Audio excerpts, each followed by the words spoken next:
Hi, my name is Bob Devine, and I'm a member of the Association for Light and Life. Uh, here today because I wanted to support a good friend of mine, Linda, who is starting a project that is dealing with trying to find peace in the 21st century, whether it be individual peace, group peace, or planetary peace, world peace. It's a noble concept, and so I wanted to spend a few minutes talking about that. I know that peace for me is something I've struggled with in my life. And I know that over the years, I've had different ideas about what peace is. And one thing I realized a few years back is that peace has to come from within.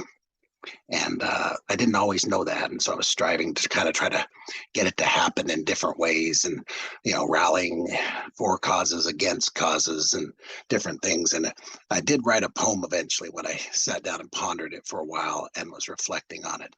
And I wanted to share this poem called "Solitary Soldiers" with you as kind of an opening to that today. Um, it starts out: if living a life of love was as easy as talking about it, the world would be a better place. Instead, it seems we languish, fixated on all the ideas, while seldom realizing the ideals. Potato flakes without water eventually grind themselves to dust, but when moistened, something else entirely occurs. One day, I saw them protesting, screaming loudly, angrily, spitefully, crying for peace. Something about it struck me as odd. So I asked what they were doing, and they said, "Peace is something worth fighting for." I pray for the solitary soldiers, battling with windmills, and yet nothing that holds us together. Fighting for peace seems like hating for love. But then again, if living a life of peace was as easy as talking about it, the world would be a better place.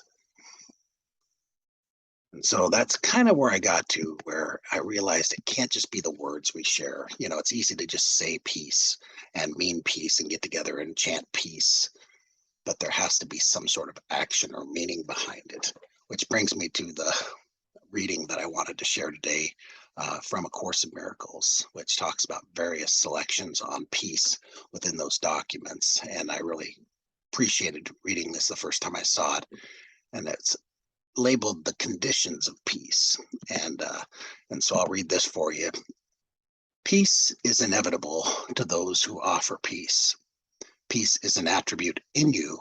You cannot find it outside. When the wish for peace is genuine, the means for finding it is given in a form each mind that seeks for it in honesty can understand. I want the peace of God. To say these words is nothing, but to mean these words is everything. The mind which means that all it wants is peace must join with other minds, for that is how peace is obtained. The only way to have peace is to teach peace. Do you not think the world needs peace as much as you do? Do you not want to give it to the world as much as you want to retrieve it? For unless you do, you will not receive it. When you have accepted your mission to extend peace, you will find peace, for by making it manifest, you will see it.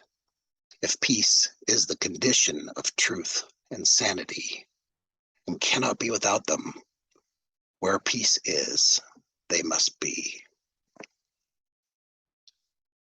And that kind of sums it up for me today. I just wanted to share a few thoughts on peace because I think it is a noble concept. I hope that this idea of 21 peace, the idea that you can spend time on the 21st of each month thinking about peace, praying about peace, collecting with other people, and talking about it.